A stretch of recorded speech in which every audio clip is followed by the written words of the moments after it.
I'm going to bet you've got some kids in your class that aren't too excited about writing about the books that they've been reading in your class.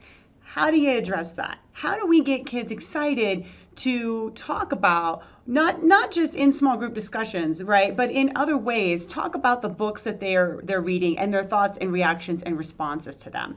Today, I'm going to be talking with a high school English teacher who's going to share with you how he worked to do that using Flipgrid.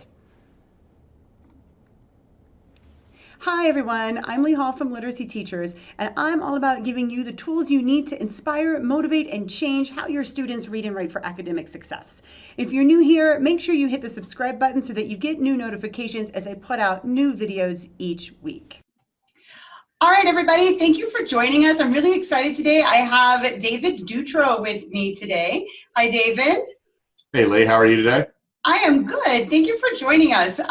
David is going to be talking to us today about Flipgrid and a little bit of background on David. He has been a high school English teacher for 22 years now, teaching at his high school alma mater, which is an all-boys school in Baltimore.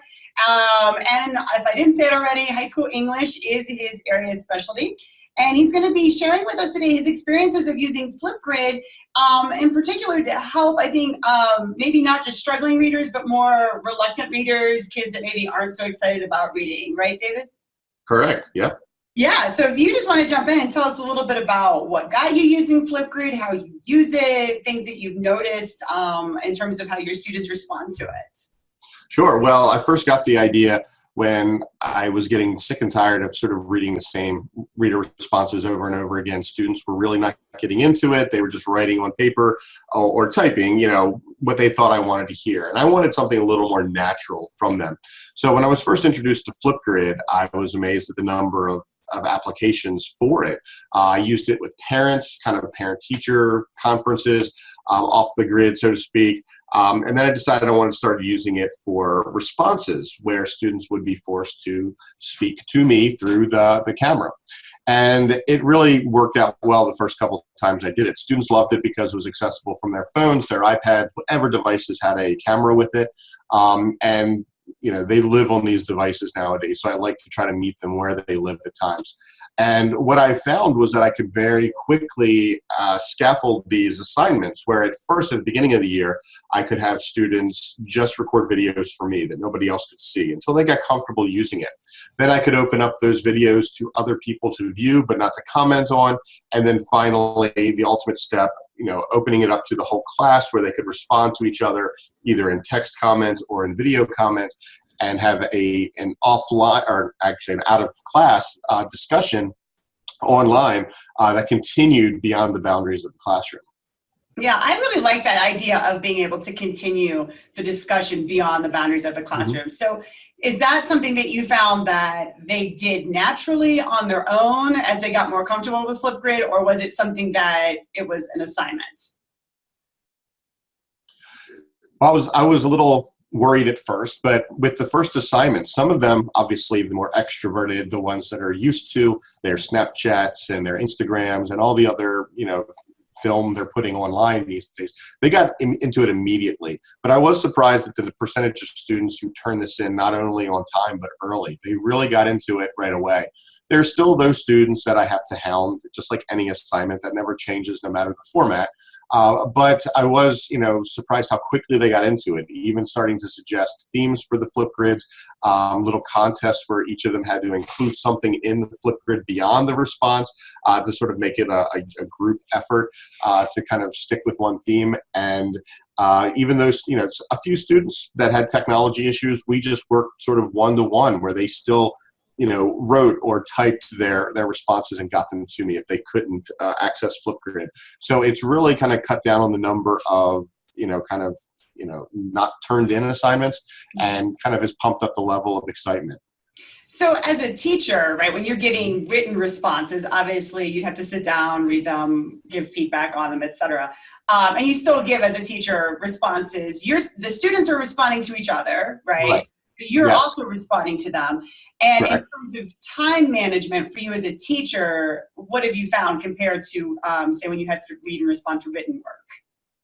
Well, like the students, I kind of live on technology as well, whether it's sitting here at my desktop talking to you or whether I'm on my phone, and I can access Flipgrid from anywhere, and I can respond and give them feedback, which is, more important, I think, than the scores, is actually giving them comments, encouraging them, their thoughts, encouraging them to dig a little deeper and come up with more insights, asking them probing questions where they can go from there. And the ability to be able to do that, whether I'm sitting on a bus traveling somewhere or actually in a more academic setting, it's really opened up a kind of grading, so to speak, for me. I don't have to be tied or tethered to a device in my classroom to do that. Yeah, that's nice. And then they get to see you. Exactly. And I try to ham it up and have as much fun as I can, because, of course, Flipgrid offers the ability to, kind of draw or add stickers. And the more I get into it, the more they enjoy it as well. One of the things you were saying before we started was that you got to see students' personalities a little bit more, but they also get to see your personality too. And I imagine that helps. Do you find that to be the case? It does. I mean, getting to see them in their natural habitat, so to speak. And, our school has school uniforms. It's like shirt, tie. So I usually see them in a more formal setting, but getting to see them, in T-shirts or hats or whatever they wear normally. But it's reciprocal. They come in asking me questions. They're like, oh, I saw you did my Flipgrid response from your living room. I saw your dog walking in the background. What kind of dog is it? And, what's that picture on the wall? And then they get really into it because, so often teachers and students, there has to be that kind of guarded boundary, but we can relax a little bit when we're in sort of a more relaxed situation. They get to know me, I get to know them, and that rapport is something I've always loved in the classroom. Yeah, I imagine if you had a dog and it went walking by on one of your videos to them, that kid would be interested in knowing more about your dog and things like that as well. Exactly.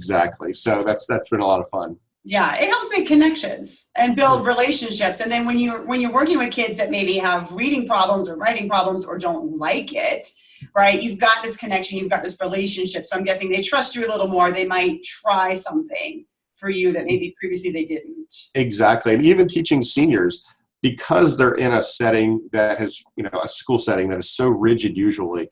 I teach some honors classes too, so they're very type A personalities. They're upset when they get a 94 instead of 100, that sort of student.